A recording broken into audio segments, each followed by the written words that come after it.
Hi, everybody. This is Alan Ellman, the Blue Collar Investor, and welcome to this BCI podcast number 106, titled Hitting a Double with Procter & Gamble Company. And that's a stock that trades on the New York Stock Exchange under the ticker symbol PG. And we're going to be showing you this covered call writing exit strategy. Now, as you know, exit strategies are the third of the three required skills, stock selection being the first, option selection being the second, and then managing our positions the third. Let's start off by defining the term hitting a double. I made this up being a sports fan that I am many, many years ago, before I even had the idea of the blue collar investor, just when I was trading on my own. And this strategy kind of reminded me of hitting a double in baseball. Here's how it works. We enter our trade, and then what happens? The stock price declines. Well, when the price of the stock declines, the option that we sold will also decline in value. Now, we keep the entire premium when we sell that option. However, when the value of that option goes down, we have the ability to buy it back and close our short call position at a much lower price, thereby retaining the greater part of our initial premium. Now, we're going to use the 20%, 10% guidelines established in the BCI methodology to buy back that short call. Those guidelines will tell us and help guide us as to when to buy back that short call.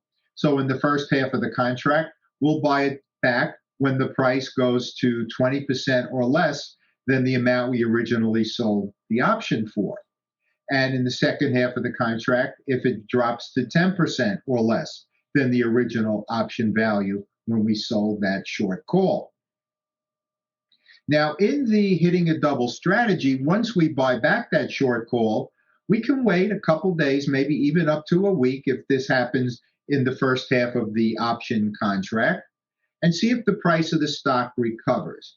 If it does recover, we could resell that very same option with the same contract expiration on the same underlying security and thereby generate a second income stream.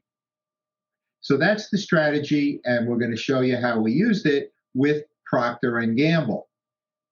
Now, here is the statistics when the trade was first entered. On 5/18/20, 100 shares of Procter & Gamble were purchased at 116.21. On that same day, right after the shares were purchased, the June 19th, 117 out of the money call was sold at $1.40. What happened? The price of Procter & Gamble went down. And on 5/26, we closed at 117 short call for 30 cents.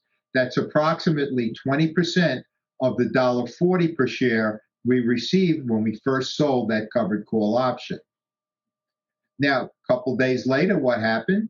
The price of the stock rebounded, and we were able to resell that very same 117 call at $1.90. Now, for those of you watching this podcast, I'm going to show you a chart. For those of you not just listening, try to envision in your mind what a chart would look like if we sold the covered call on a stock and then the price declined. What would that chart look like? And then let's take it a step further. What would it look like if the price of the stock then accelerated? And we're talking about over time. Well, if you're thinking V-shaped pattern, you're correct. Once again, for those of you watching this podcast, you can see the purple lines showing the decline and then recovery of the stock. For those of you just listening, I'm sure you can envision this. Price of the stock goes down and then rebounds accordingly over time. Therefore, you get a classic V-shaped chart pattern. Now, what would the option look like? Well, the option value went down, pulled down by the share price decline. Then it recovered by the share price acceleration. Same V-shaped chart pattern. Those of you watching, this is a chart of the 117 call option with that classic V-shaped chart pattern.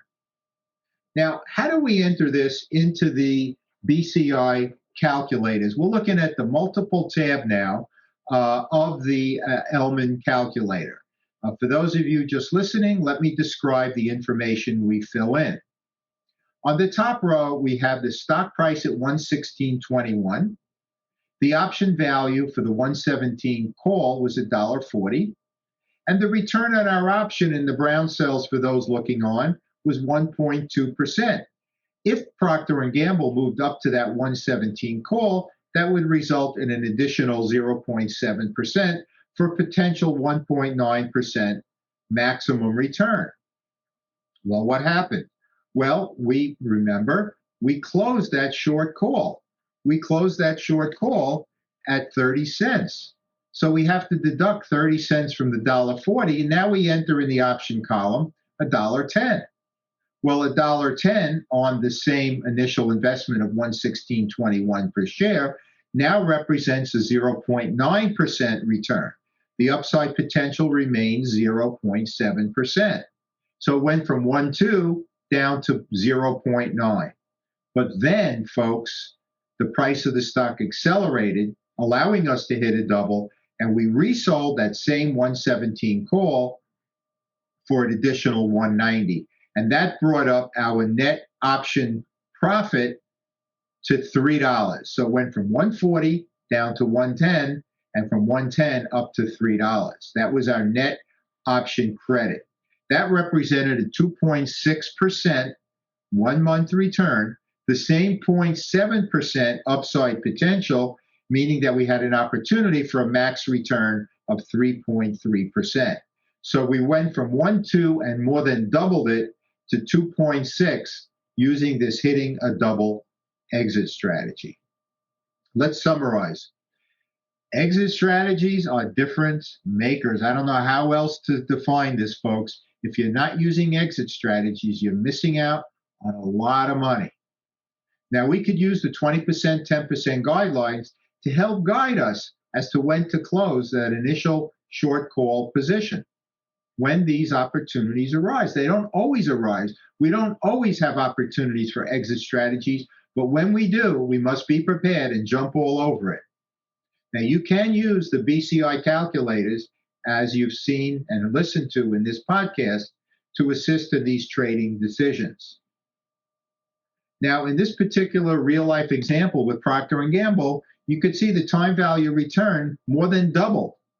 And the trade was still early in the June contract. It's possible that even more opportunities could have arisen. It's important to be prepared to execute these exit strategies when those opportunities arise.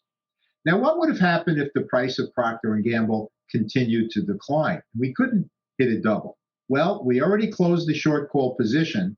We could then go to plan B, which could be to roll down to a lower strike and generate an additional time value credit that way. Or if the stock was dramatically underperforming, just sell the stock. So we always have plan A, plan B, plan C prepared in advance before we enter our trades. That's what blue-collar investors do.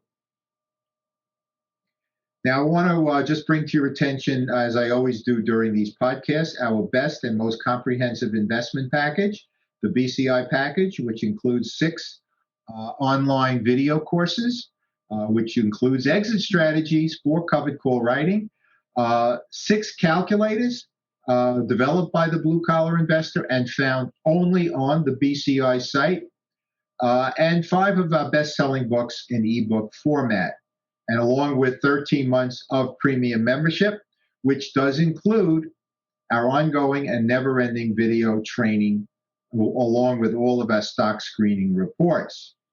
So you can go to the Ask Alan video library for the training or our Blue Hour webinar series. Every month, we add 1 new training session. Some months, we actually add 2. To locate the BCI package on our web pages, just click on the link that says BCI Package near the top of all of our web pages for more information. And I've even produced a video describing this all-inclusive package. You will need nothing else. Ladies and gentlemen, thank you so much for taking the time to watch and listen to this BCI podcast number 106, Hitting a Double with the Procter & Gamble Company. I hope you enjoyed this presentation, and most importantly, I hope you benefit from it. As always, this is Alan Ellman, the Blue Collar Investor. Take care, everybody.